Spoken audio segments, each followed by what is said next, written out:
Hi, everyone, and thanks for watching another episode of Psychic Diaries. I'm Michael Lamport, and I am the producer and narrator of the psychic show Rescue Mediums.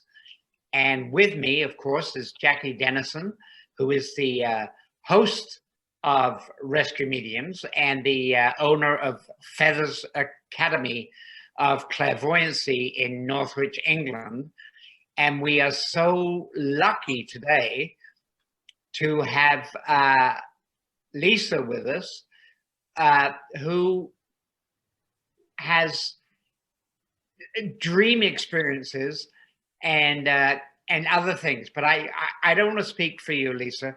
I'd like you to sort of tell us all what it is that your specialty is, or whatever you call it. Okay. You have like prophetic dreams, don't you, Lisa?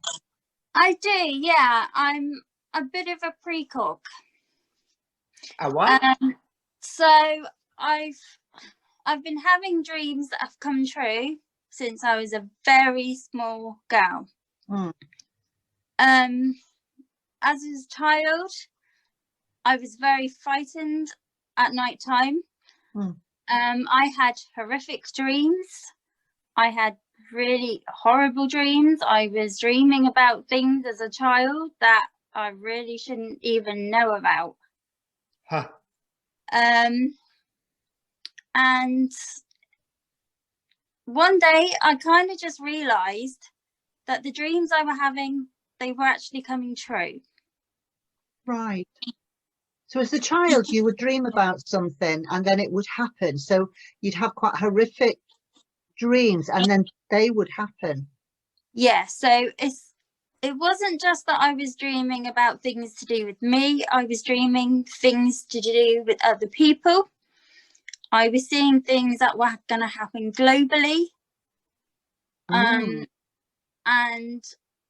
my dreams just continued. They've never stopped. What is the difference, do you think, Lisa, behind like sort of regular dreams that everybody sort of has and lucid dreaming? Yeah. Okay, so regular dreams that people have, they're just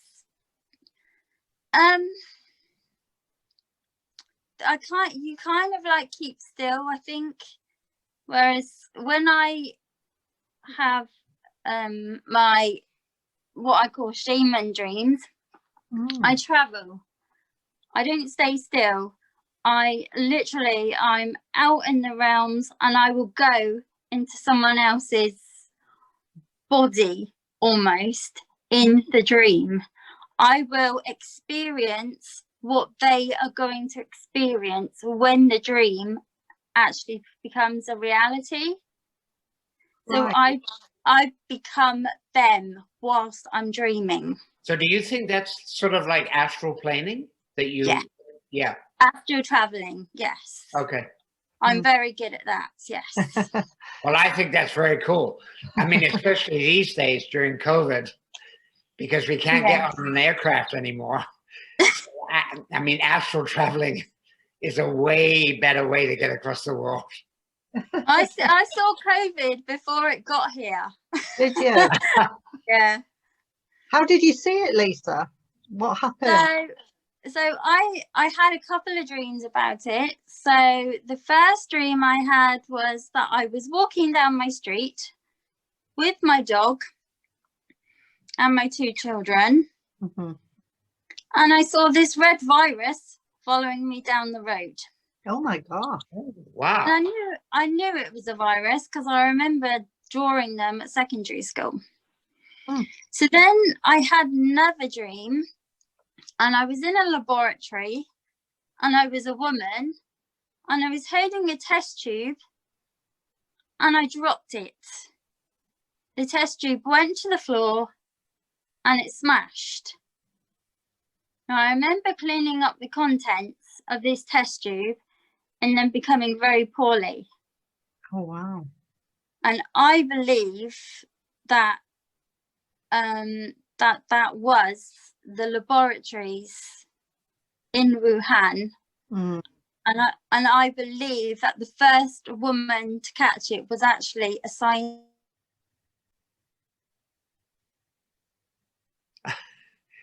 Technology. Oh, Yeah. yeah. So you believe that the first woman to catch it was actually the scientist? Yes, I Mm. have heard reports that they have like had to try and hide her existence with it being in the laboratory. And when I read that and after that dream, it did make sense. Mm. Well, that's true. And I'm glad that it was a dream, because it would be horrible to think that you were the person that released COVID to the world, because you're not. Do you find though, Lisa, that the dreams that you have, which are, I mean, that's quite knowing now what COVID is, I mean, that's a major dream to have. If you were to have a dream about something that was going to happen to an individual, do you believe that you are able to tell that individual to change the course of events? Yes, so that one has come up fairly recently. When I don't always, because I do know that sometimes the endings of a dream will change when it becomes reality. Right. That can happen, just like it does in the Tom Cruise, Jack Reacher films. The ending can change. Yeah. But if I have a dream and I have it repeatedly, and if the dream is getting closer and closer to reality, and it's something that really bothers me, and I'm like, no, I have to change this, I will go to that person and say, you need to change your path. So yeah, so I had this dream last year. It completely threw me. I didn't understand it at all at the time.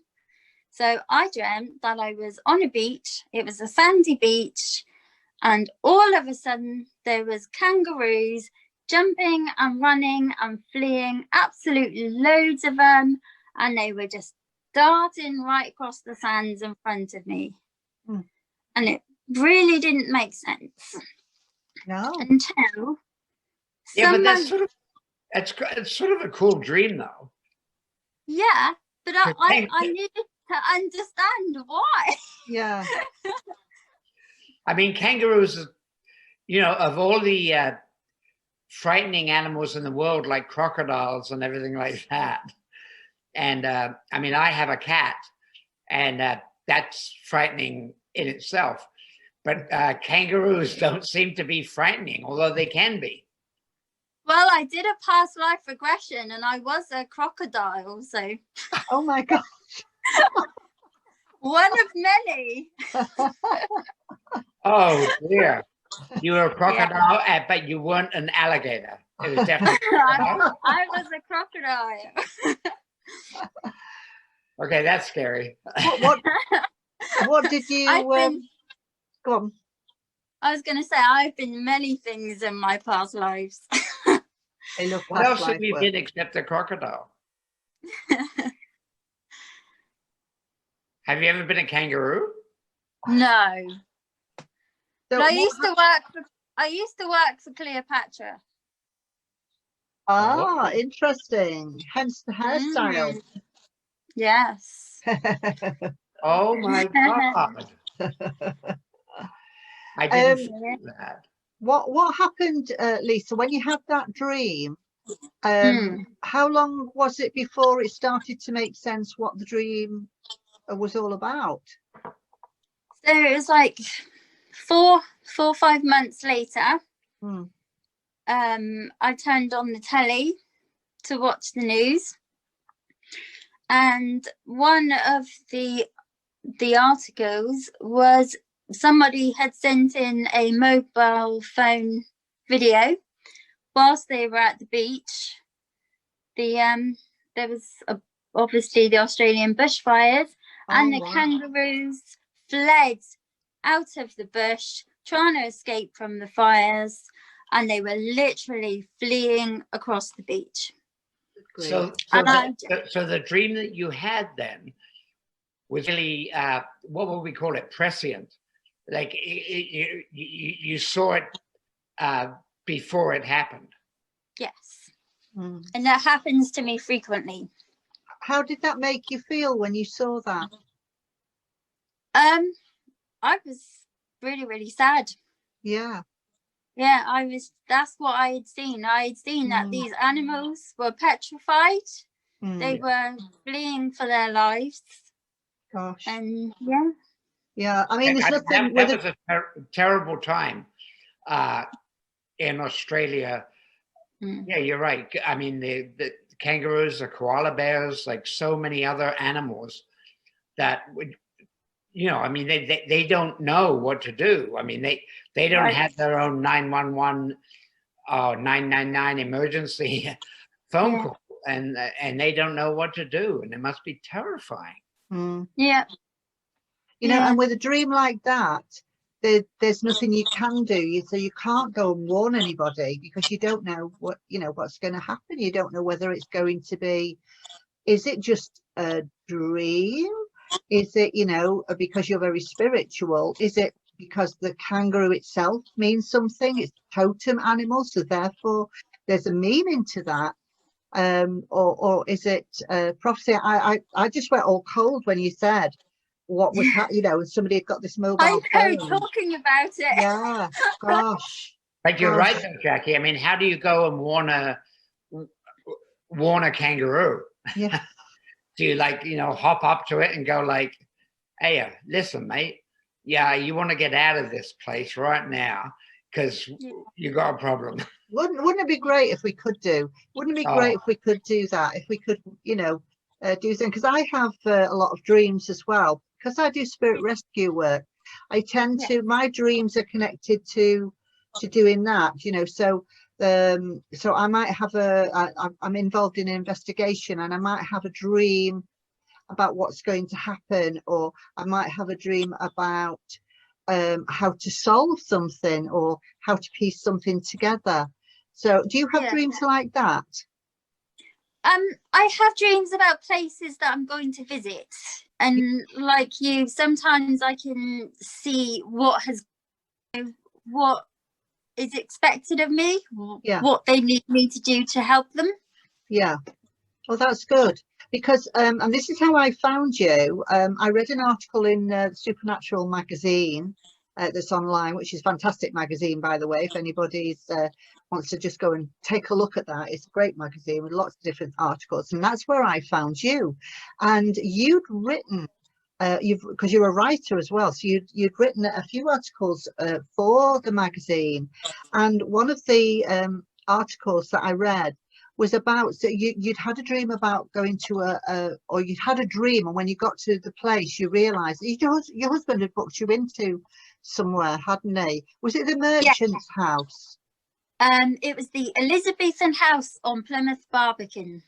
Right.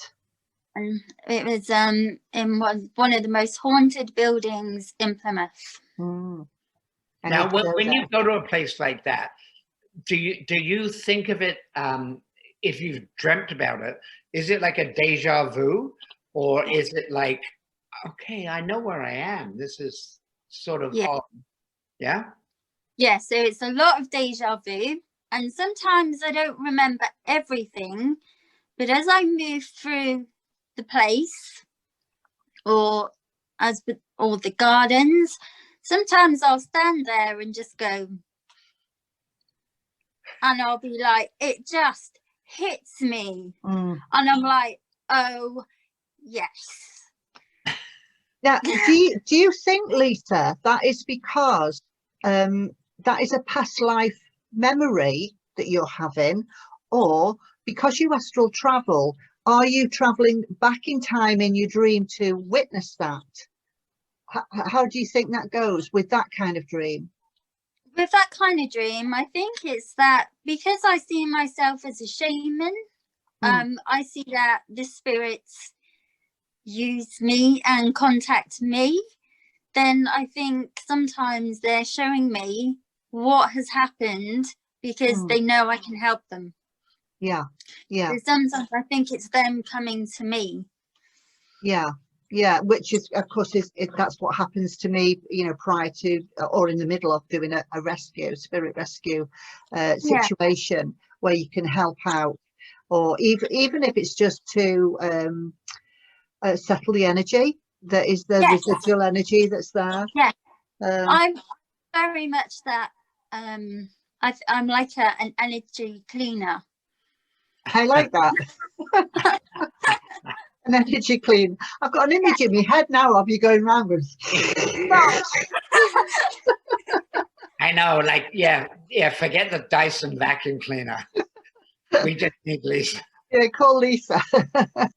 Lisa, when you have these dreams, do they scare you in any way, or do you just absorb them? Like when, you know, you like spirit or somebody says something to you, do you just go like, oh, okay, or are you frightened? They don't frighten me. Some of them I find very upsetting, because I go into the person's persona. I feel what they feel. Mm. And that can be very upsetting. And when the dream finally manifests and I will hear that a particular thing has happened, I remember how I felt when I saw it, and that can reduce me to tears at times. Yeah, gosh, I bet. Wow, because you're right. Because if you do go into somebody's head, like you're saying, or somebody's body, like you're saying, and you remember their past, and you're experiencing that can sometimes be absolutely profound, I imagine. Yes. Yeah, Yeah, I would think so. I totally understand that, because when I work with spirit rescue in particular, I allow them to overshadow me so that I can get their story, so I know what the story is, and that can be, you know, it can be very, very painful emotionally as well as physically. They'll put physical things on you as well. So do you find in your dreams that you have a physical pain, or is it more emotional? It's more emotional. When I connect one-to-one with people, like through Reiki or just using crystals, I'm very empathetic, and I can pick up other people's pains. That is quite often I'll be known to be doing a Reiki session and I'll start squealing or going because I've picked up someone's pain. But with the dreams, I get really like emotionally involved. Yeah. Wow. I know you mentioned Reiki, and you said you're a shaman as well. So do you do shamanic Reiki, or do you separate the two? So I do Japanese traditional usui. Yeah. But I just think with... Right, we lost you completely. Hello? Hello? Is there anybody there? Hello? I am. Yeah, so so you use the Japanese Reiki, and is that separate to your shamanic work? So it's separate, but I think sometimes it all just merges together without me even thinking about it. Yeah. Yeah. Yeah. Yeah. What got you into shamanism? I didn't have a chance to get out of it. Just, it's a natural progression. Yeah, well, it was just like it was my path. So I started with the dreams, and that's what a shaman is. A shaman is a master dreamer, right? and I you know, I could do all this stuff and I have all these gifts. And I started hanging around with people with gifts as well. And they used to be all like, oh, you're a shaman. And I was like, am I? And I was like, okay. And then there was one lady, and she was like, every time I see you, she said, you're walking around with a fountain on top of your head. The what? And I was a fountain. And she was like, yeah, she was like, you just don't stop absorbing, do you? She said, you're constantly just picking it up. And I was like, yeah. So I went back and I started looking into shamanism, and I was like, yeah, I can do that. I can do that. I can do that. I was like, all right, that's me. That's wonderful. I love it how we're pushed into things and we don't realize why or how at the time, and then all of a sudden you go, oh yeah, of course, it all makes sense. It all makes sense. And I you know, I've even tried ignoring my gifts for years. I was just like, it's all a bit strange, no one else can do it, but I just can't ignore it. It doesn't go away. No, it goes and goes until I listen, until I sit up and go, okay. No, but you have to embrace those gifts, I think, because it's important for you and for other people.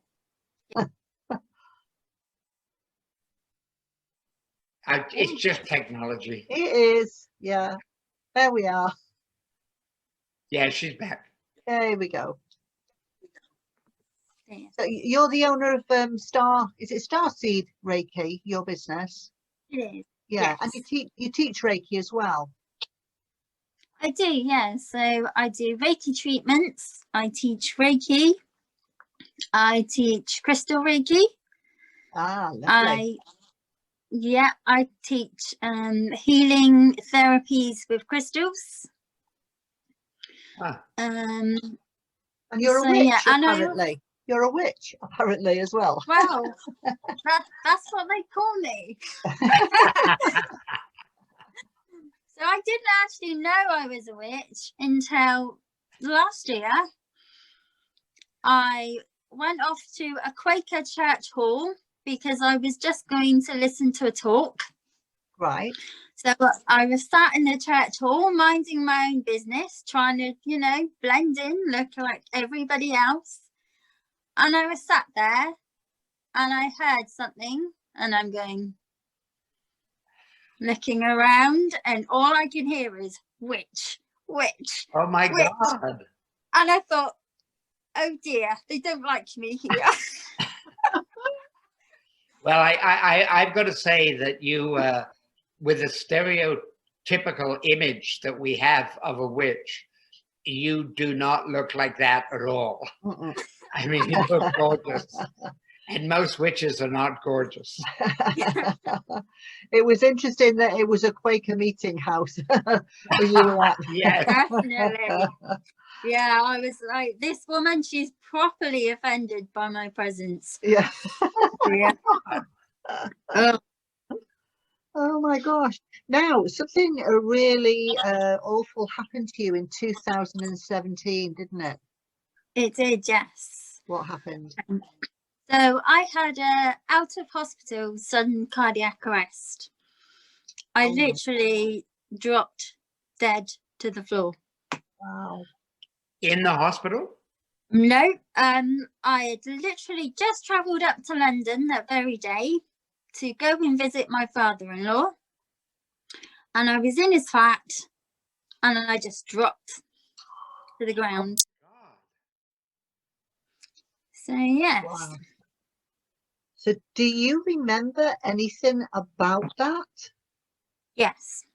Because you astral travel. Yeah. So I remember dying, and I remember seeing it as it was like black walls of a room, and the walls were moving forwards and inwards like they were engulfing me. And I remember dying as the most gigantic hiccup. My body literally jolted, and I remember jumping out. Oh my God. And I know I was floating above myself, and I remember watching, but then there was a white light, and I was floating up that white light, and I was the 14-year-old me who used to constantly wear this blue and white striped woolen stretchy Be Wise t-shirt. And that is what I was wearing when I was floating up that white light. Ah. And when you were doing that, if you look back down on your body, did you see yourself as sort of inanimate, like sort of like not moving at all?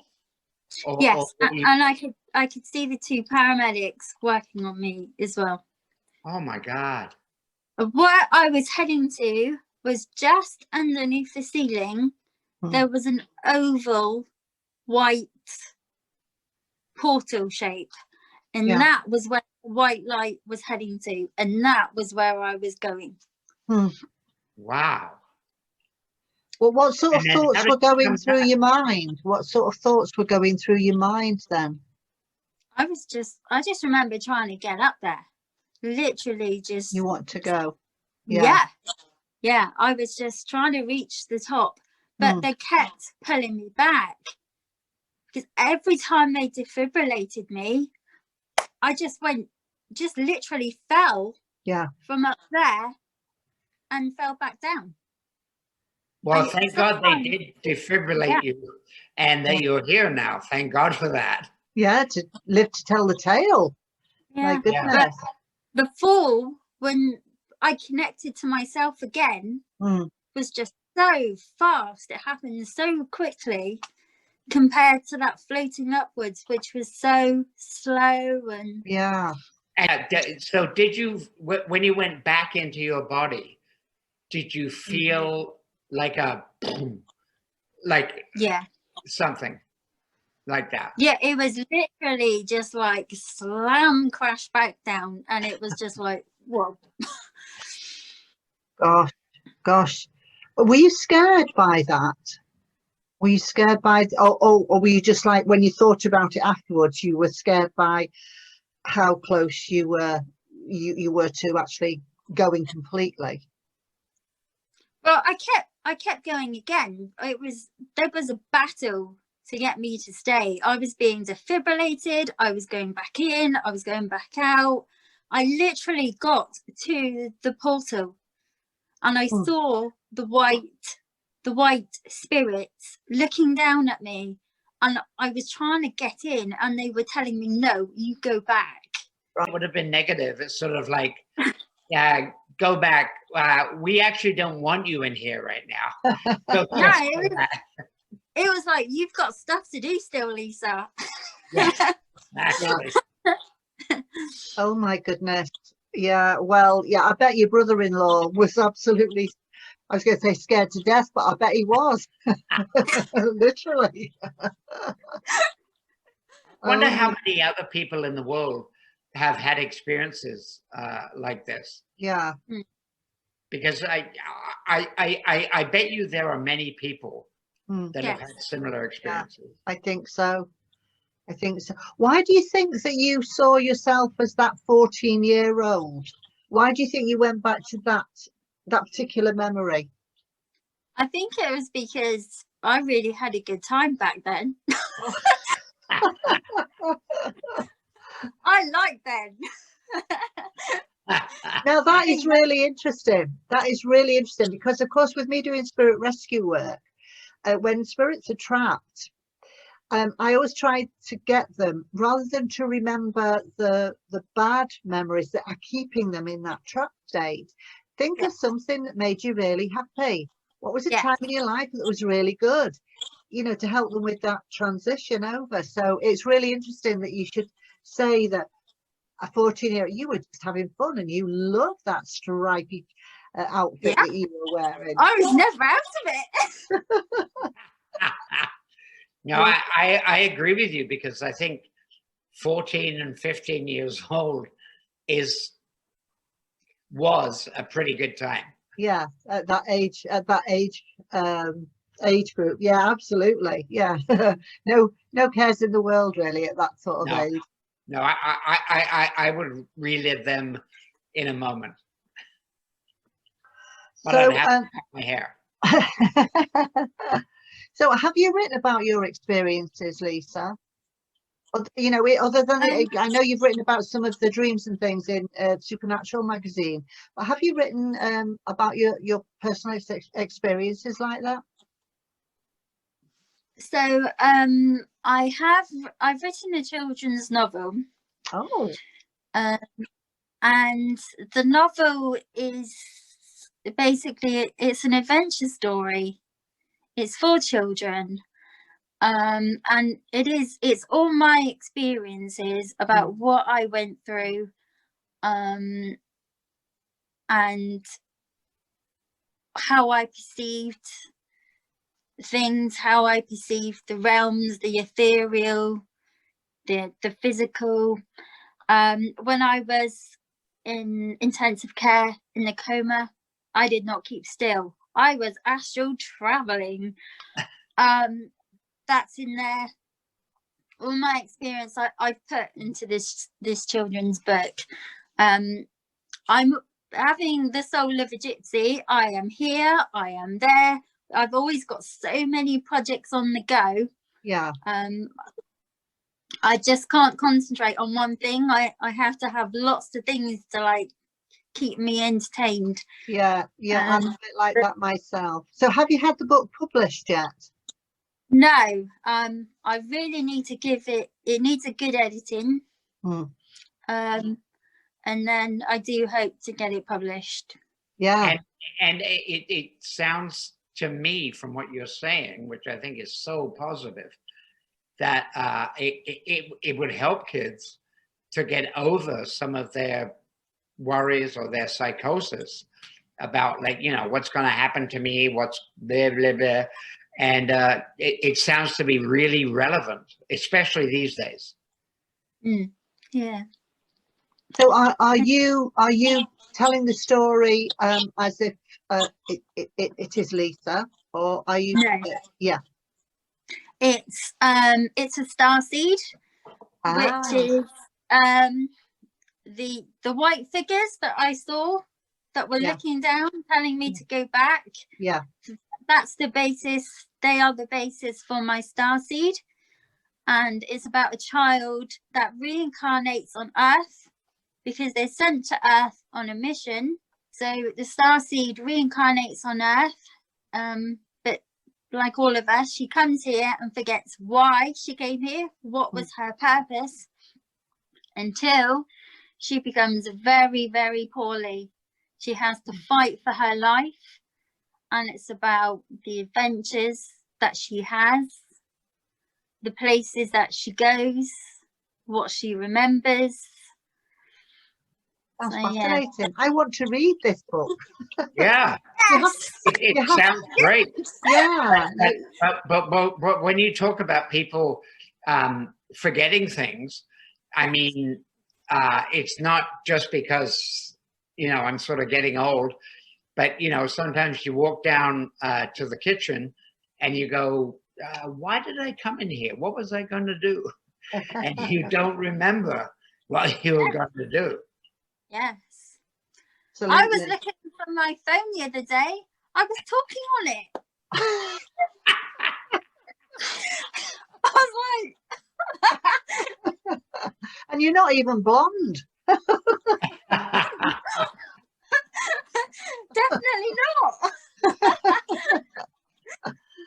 Oh, well, listen, you know, when you've got this book published, and I really, really hope that you get this finished, please try and finish it and get it out there, because Michael's absolutely right. I think you're going to be able to help so many children and adults too, who have gone through similar things or are dealing with things and don't understand it, you'll be helping them to remember their own starseed journey.